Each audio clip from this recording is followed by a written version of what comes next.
ওম শান্তি 10 এপ্ৰিল 2021 প্ৰাতঃ মুৰলী। আজি বাবাৰ মহাবাক্য। মৰমৰ সন্তানসকল, পতীত জগতৰ পৰা সম্পৰ্ক ত্যাগ কৰি এজন পিতাৰ লগত বুদ্ধিৰ যোগসূত্ৰ গঢ়ি তোলা, তেতিয়া মায়াৰ লগত পৰাজিত হ'ব নোৱাৰা। আজিৰ প্ৰশ্ন: সমৰ্থ পিতা লগত থকা স্বত্বেও যজ্ঞত অনেক বিঘিনি কিয় আহে? কাৰণ কি? উত্তৰ: এই বিঘিনিসমূহতো নাটক অনুসৰি আহিবই। কিয়নো যেতিয়া যজ্ঞত অসুৰে বিঘিনি আনিব তেতিয়াহে পাপৰ কলহ পূৰ্ণ হ'ব। এই ক্ষেত্ৰত পিতাই একো কৰিব নোৱাৰে। এয়াতো নাটকত নিৰ্ধাৰিত হৈ আছে। বিঘিনি আহিবই, কিন্তু বিঘিনিক তোমালোকে ভয় কৰিব নালাগে। গীত। মাতা কোন, পিতা কোন? ওম শান্তি।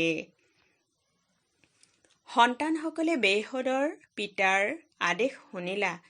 এয়া যি এই জগতৰ মম্মা বাবা, এয়া যি তোমালোকৰ সম্বন্ধ, সেয়া দেহৰ লগত। কিয়নো দেহৰ সৈতে প্ৰথমতে মাৰ, তাৰ পাছত পিতাৰ আকৰ্ষণ হয়, আকৌ পাছত ভাই বন্ধু আদিৰ হয়। সেয়েহে বেহদৰ পিতাই ক'ব বিচাৰে যে এই জগতত তোমালোকৰ যি মা পিতা আছে, তেওঁলোকৰ পৰা বুদ্ধিৰ যোগসূত্ৰ ছিঙি দিয়া। এই জগতৰ সৈতে সম্বন্ধ নাৰাখিবা, কিয়নো এই সকলোবোৰ হৈছে কলিযুগী সৃষ্টি সম্বন্ধ। জগত অৰ্থাৎ সৃষ্টি। এই পতীত সৃষ্টিৰ পৰা বুদ্ধিৰ যোগসূত্ৰ ছিঙি মোৰ অৰ্থাৎ এজনৰ লগত সম্বন্ধ ৰাখা আৰু নতুন সৃষ্টিৰ লগত গঢ়া। কিয়নো এতিয়া তোমালোক মোৰ ওচৰলৈ আহিব লাগে। কেৱল সম্বন্ধ গঢ়াৰ কথা, আৰু কোনো কথা নাই, আৰু কোনো কষ্ট নাই। সম্বন্ধ তেওঁলোকে গঢ়িব যিসকলে নিৰ্দেশনা পায়। সত্য যুগত প্ৰথমতে সম্বন্ধ ভাল হয়, সটো প্ৰধান হয়, আৰু আকৌ লাহে লাহে অৱনমিত হয়। পাছত যি সুখৰ সম্বন্ধ থাকে সেয়া লাহে লাহে কমি যায়। এতিয়াতো একেবাৰে এই পুৰণি সৃষ্টিৰ পৰা সম্বন্ধ এৰিব লাগে। পিতাই কয় যে মোৰ সৈতে সম্বন্ধ গঢ়া, শ্ৰীমতত চলা, আৰু যি দেহৰ সম্বন্ধ আছে সেই সকলোবোৰ ত্যাগ কৰা। বিনাশটো হ'বই। সন্তানসকলে জানে যে পিতা, যাক পৰম পিতা পৰমাত্মা বুলি কোৱা হয়, তেওঁ নাটক অনুসৰি সেৱা কৰে। তেওঁ নাটকৰ বন্ধনত বান্ধ খাই আছে। মনুষ্যইতো ভাবে তেওঁ সৰ্বশক্তিমান, যেনেকৈ কৃষ্ণকো সৰ্বশক্তিমান বুলি মানে। তেওঁক স্বদৰ্শন চক্ৰ দি দিছে। ভাবে যে ইয়াৰ দ্বাৰা শিৰচ্ছেদ কৰে, কিন্তু এইটো বুজি নাপায় যে দেৱতাসকলে হিংসাত্মক কাম কেনেকৈ কৰিব। তেওঁলোকেতো কৰিব নোৱাৰে। দেৱতাসকলৰ বাবেতো কোৱা হয় অহিংসা পৰম ধৰ্ম। তেওঁলোকৰ আকৌ হিংসা ক'ৰ পৰা আহিল? যাৰ মনত যি আহিল সেয়াই বহি লিখি দিছে। কিমান ধৰ্মৰ গ্লানি কৰিছে। পিতাই কয় এই শাস্ত্ৰসমূহতো সত্যৰ পৰিমাণ একেবাৰে আটাত নিমখৰ পৰিমাণৰ দৰে। এইটোও লিখা আছে যে ৰুদ্ৰ জ্ঞান যজ্ঞ ৰচিছিল, তাত অসুৰে বিঘিনি আনিছিল, অবলাসকলৰ ওপৰত অত্যাচাৰ হৈছিল। সেয়াতো ঠিকেই লিখা আছে। এতিয়া তোমালোকে বুজি পোৱা শাস্ত্ৰত সত্য কি অসত্য কি। ভগৱানে নিজেই কয়, এই ৰুদ্ৰ জ্ঞান যজ্ঞত বিঘিনি নিশ্চয় আহিব। নাটকত নিৰ্ধাৰিত হৈ আছে। এনেকুৱা নহয় যে পৰমাত্মা লগত আছে, গতিকে বিঘিনি আঁতৰাই দিব। এই ক্ষেত্ৰত পিতাই কি কৰিব? নাটকত হ'বলগীয়া আছেই। এই সকলোৱে বিঘিনি আনিলে তেতিয়াহে পাপৰ কলহ পূৰ্ণ হ'ব। পিতাই বুজাই নাটকত যি নিৰ্ধাৰিত হৈ আছে সেয়াই হ'ব। অসুৰে বিঘিনি নিশ্চয় আনিব, যিহেতু আমাৰ ৰাজধানী স্থাপন হৈ আছে। আধাকল্প মায়াৰ ৰাজ্যত মনুষ্য কিমান তমো প্ৰধান বুদ্ধিৰ ভ্ৰষ্টাচাৰী হৈ যায়। পুনৰ তেওঁলোকক ভ্ৰষ্টাচাৰী কৰি তোলাটো পিতাৰ কাম। ভ্ৰষ্টাচাৰী হ'বলৈ আধা কল্প লাগে, আকৌ 1 ছেকেণ্ডত পিতাই চেষ্টাচাৰী কৰি তোলে। নিশ্চয় হ'বলৈ সময় লাগে জানো? এনেকুৱা বহুত ভাল সন্তান আছে যাৰ নিশ্চয় হৈ যায়, তৎক্ষণাৎ প্ৰতিজ্ঞা কৰে, কিন্তু মায়াওতো পালোৱান নহয় জানো? কিবা নহয় কিবা মনত ধুমুহা আনে। পুৰুষাৰ্থ কৰি কৰ্মত আনিব নালাগে। সকলোৱে পুৰুষাৰ্থ কৰি আছে, কৰ্মাতীত অৱস্থাটো হোৱা নাই। কিবা নহয় কিবা কৰ্মেন্দ্ৰিয়ৰ দ্বাৰা হৈ যায়। কৰ্মাতীত অৱস্থাত উপনীত নোহোৱালৈকে মাজত বিঘিনি নিশ্চয় আহিব। পিতাই বুজাইছে, পুৰুষাৰ্থ কৰি কৰি শেষত গৈ কৰ্মাতীত অৱস্থা হয়, তেতিয়াতো এই শৰীৰত থাকিব নালাগে, সেইবাবে সময় লাগে। কিবা নহয় কিবা বিঘিনি আহে। কৰবাত মায়াই হৰুৱাইও দিয়ে। মুষ্টি যুদ্ধ হয় নহয় জানো? বিচাৰে যে বাবাৰ স্মৃতিত থাকো, কিন্তু থাকিব নোৱাৰে। যি অলপ সময় বাকী আছে, লাহে লাহে সেইটো অৱস্থা ধাৰণ কৰিব লাগে। কোনোবা জন্ম হওঁতেই ৰজাটো নহয়, সৰু শিশু, লাহে লাহে ডাঙৰ হ'ব নহয় জানো? ইয়াতো সময় লাগে। এতিয়াতো বাকী অলপ সময় আছে। সকলো পুৰুষাৰ্থৰ ওপৰত নিৰ্ভৰ কৰে। মনোযোগ দিব লাগে। আমি যিকোনো উপায়েৰে পিতাৰ পৰা উত্তৰাধিকাৰ নিশ্চয় ল'ম। মায়াৰ বিৰোধিতা নিশ্চয় কৰিম, সেইবাবে প্ৰতিজ্ঞা কৰে। মায়াও কম নহয়, অতি সাধাৰণ ৰূপতো আহে। শক্তিশালীজনৰ আগত জোৰেৰে প্ৰহাৰ কৰে। এই কথাবোৰ কোনো শাস্ত্ৰত নাই। পিতাই কয় যে, তোমালোক সন্তানসকলক এতিয়া বুজাওঁ। পিতাৰ দ্বাৰা তোমালোকে সদ্গতি লাভ কৰা পাছত এই জ্ঞানৰ প্ৰয়োজনেই নাথাকে। জ্ঞানৰ দ্বাৰা সদ্গতি হৈ যায়। সদ্গতি বুলি কোৱা হয় সত্য যোগক। গতিকে মৰমৰ সন্তানসকলে লক্ষ্য প্ৰাপ্ত কৰিছে, এইটো বুজি পায় যে নাটক অনুসৰি বৃক্ষৰ বৃদ্ধি হ'বলৈ সময়টো লাগিবই। বিঘিনিটো বহুত আহে, পৰিৱৰ্তন হ'বলগীয়া হয়। কৰিৰ পৰা হীৰাতুল্য হ'বলগীয়া হয়। ৰাতি দিনৰ পাৰ্থক্য আছে। দেৱতাসকলৰ মন্দিৰ এতিয়াও নিৰ্মাণ কৰি থাকে। তোমালোক ব্ৰাহ্মণসকলে এতিয়া মন্দিৰ নিৰ্মাণ নকৰা কিয়নো? সেয়া হৈছে ভক্তি মাৰ্গ। জগতে এইটো গমেই নাপায় যে এতিয়া ভক্তি মাৰ্গ শেষ হৈ জ্ঞান মাৰ্গ জিন্দাবাদ হ'ব। এইটো কেৱল তোমালোক সন্তানসকলে গম পোৱা। মনুষ্যটো ভাবে যে কলিযুগ এতিয়া কেঁচুৱা।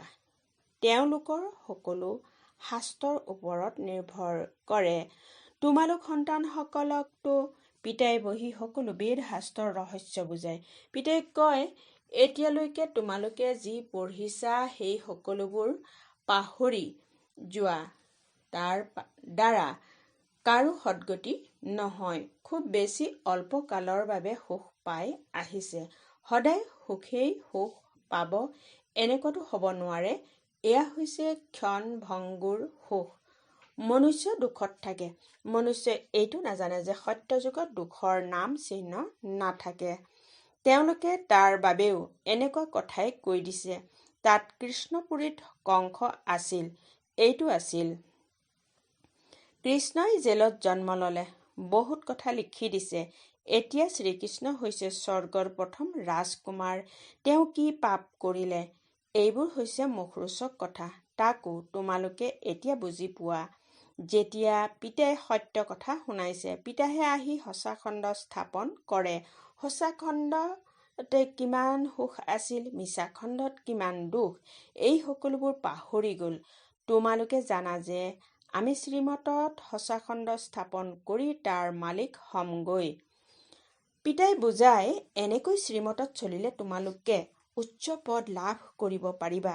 সন্তানসকলে এইটো জানে যে আমি এই পঢ়া পঢ়ি সূৰ্যবংশী মহাৰজা মহাৰাণী হ'ব লাগে।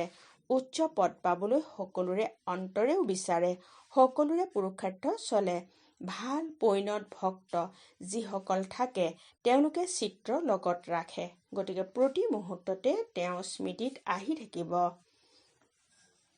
পিতাইও কয়, ত্ৰিমূৰ্তিৰ চিত্ৰ লগত ৰাখিলে প্ৰতি মুহূৰ্ততে স্মৃতিত আহি থাকিব। পিতাক স্মৰণ কৰি থাকিলে আমি সূৰ্যবংশী কুলত আহি যাম। কোঠালিত ত্ৰিমূৰ্তিৰ চিত্ৰ আঁৰি থলে তেতিয়া বাৰে বাৰে সন্মুখলৈ দৃষ্টি যাব। বাবাৰ দ্বাৰা আমি এই সূৰ্যবংশী কুলত যাম। ৰাতিপুৱা উঠিয়ে দৃষ্টি তালৈ যাব। এইটো এটা পুৰুষাৰ্থ। বাবাই ৰায় দিয়ে, ভাল ভাল ভক্তই বহুত পুৰুষাৰ্থ কৰে। চকু মেলাৰ লগে লগে যাতে কৃষ্ণ স্মৃতিত আহি যায়, সেইবাবে চিত্ৰ সন্মুখত ৰাখি দিয়ে। তোমালোকৰ বাবেতো আৰুহে সহজ যদি সহজে স্মৃতিত আহে। বাবাই কৈছে যদিহে সহজে স্মৃতিত নাহে, মায়াই হাইৰাণ কৰে, তেন্তে এই চিত্ৰই সহায় কৰিব। শিৱ বাবাই আমাক ব্ৰহ্মাৰ দ্বাৰা বিষ্ণুপুৰীৰ মালিক কৰি তোলে। আমি বাবাৰ দ্বাৰা বিশ্বৰ মালিক হৈ আছো। এইটো স্মৃতিত থাকিলেও বহুত সহায় পাবা। যিসকল সন্তানে ভাবে যে বাৰে বাৰে স্মৃতি পাহৰি যাওঁ, তেন্তে বাবাই ৰায় দিয়ে, চিত্ৰ সন্মুখত আঁৰি দিয়া, তেতিয়া পিতাও আৰু উত্তৰাধিকাৰো স্মৃতিলৈ আহি যাব। কিন্তু ব্ৰহ্মাক স্মৰণ কৰিব নালাগে। বিবাহ কৰিলে জানো দালাল স্মৃতিলৈ আহে? তোমালোকে বাবাক ভালদৰে স্মৰণ কৰা, তেতিয়া বাবাইও তোমালোকক স্মৰণ কৰিব। স্মৃতিয়ে স্মৃতি উপজায়। এতিয়া প্ৰেমিকৰ বৃত্তি। তোমালোকে জানা শিৱৰ কিমান অনেক ভক্ত আছে। শিৱ শিৱ বুলি কৈ থাকে, কিন্তু সেইটো ভুল। শিৱ কাশী বিশ্বনাথ আকৌ গংগা বুলি কৈ দিয়ে। নদীৰ দাঁতিত গৈ বহেগৈ। এইটো বুজি নাপায় যে জ্ঞানৰ সাগৰ হৈছে পিতা। বাৰণসীত বহুত বিদেশী আদিয়ে চাবলৈ যায়। ডাঙৰ ডাঙৰ ঘাট আছে, তথাপিও সকলোকে পিতাৰ মন্দিৰে আকৰ্ষিতটো কৰে। সকলো তেওঁৰ ওচৰলৈ যায়। মন্দিৰটো কাৰো ওচৰলৈ নাযাব? মন্দিৰৰ দেৱতাসকলে আকৰ্ষিত কৰে, শিৱ বাবাইও আকৰ্ষিত কৰে। ১ নম্বৰ হ'ল শিৱ বাবা, তাৰ পাছত ২য় নম্বৰত মই, ব্ৰহ্মা, সৰস্বতী তথা বিষ্ণু। বিষ্ণুৰ পৰা ব্ৰহ্মা, ব্ৰাহ্মণৰ পৰা বিষ্ণুপুৰীৰ দেৱতা, বিষ্ণুপুৰীৰ দেৱতাৰ পৰা ব্ৰাহ্মণ। এতিয়া তোমালোকৰ বৃত্তি হৈছে আমি যেনেকৈ দেৱতা হৈ আছো, ঠিক তেনেকৈ আনকো ৰাস্তা দেখুৱাব লাগে।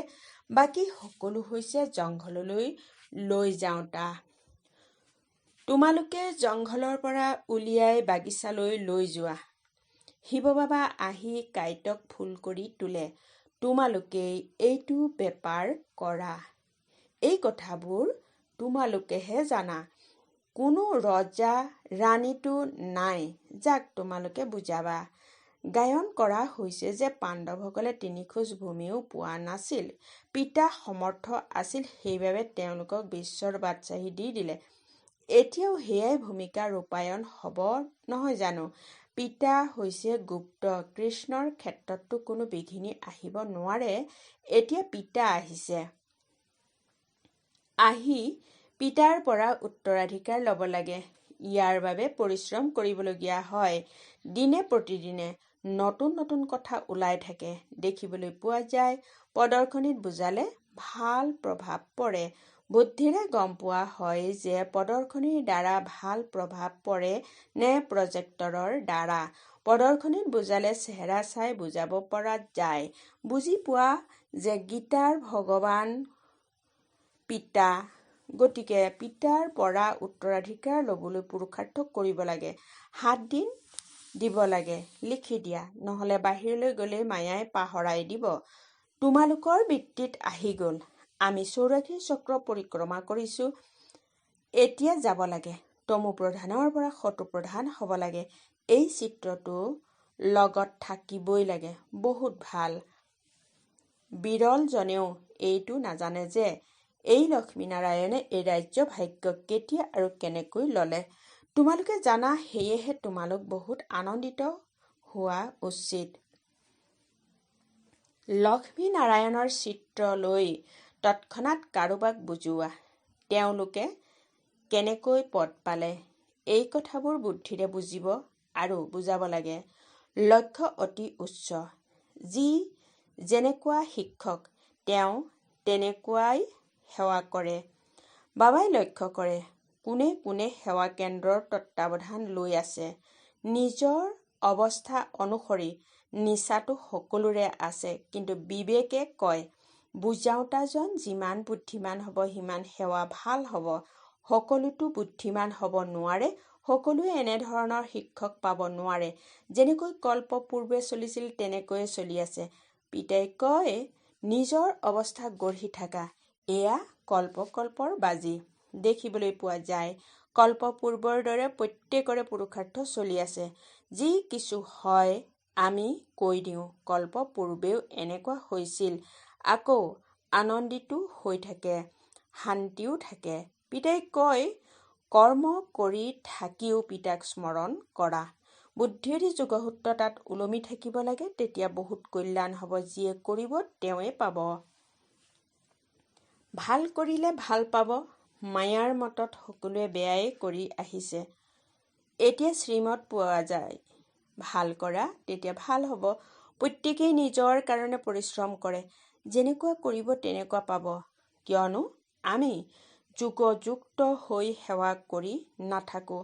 যোগৰ দ্বাৰা আয়ুস বৃদ্ধি হ'ব, স্মৃতিৰ যাত্ৰাৰে নিৰোগী হ'ব লাগে। তেন্তে কিয়নো আমি বাবাৰ স্মৃতিত নাথাকোঁ?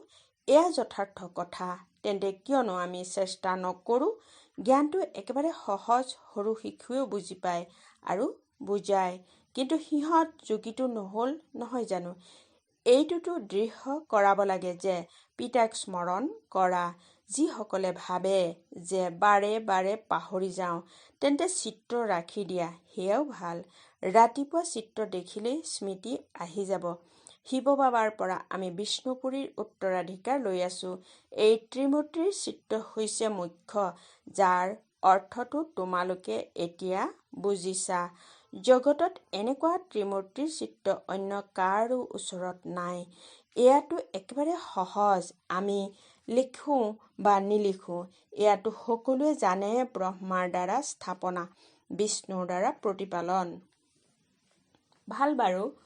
অতি মৰমৰ কল্পৰ পাছত পুনৰাই লগ পোৱা সন্তানসকলৰ প্ৰতি মাতা পিতা বাপ-দাদাৰ স্নেহপূৰ্ণ স্মৰণ আৰু সুপ্ৰভাত। আত্মিক পিতাৰ আত্মিক সন্তানসকলক নমস্কাৰ। ধাৰণাৰ বাবে মুখ্য সাৰ নম্বৰ 1। মায়াৰ মুষ্টি যুদ্ধত কেতিয়াও যাতে পৰাজয় নহয়, এইটো ধ্যান ৰাখিব লাগে।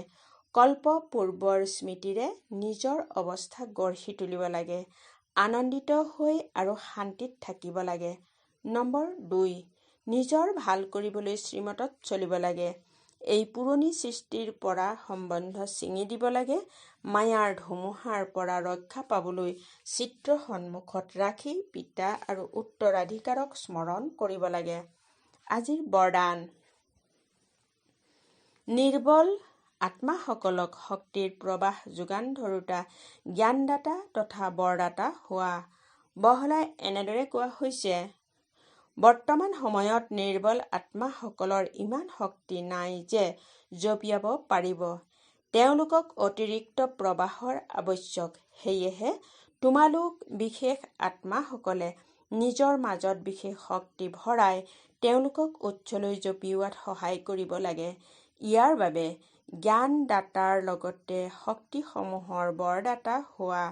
ৰচয়িতাৰ প্ৰভাৱ ৰচনাৰ ওপৰত পৰে। সেইকাৰণে বৰদানী হৈ নিজৰ ৰচনাক সৰ্বশক্তিৰ বৰদান দিয়া।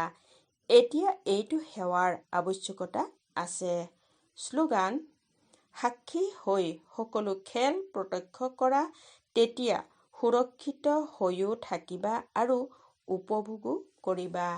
ওম শান্তি।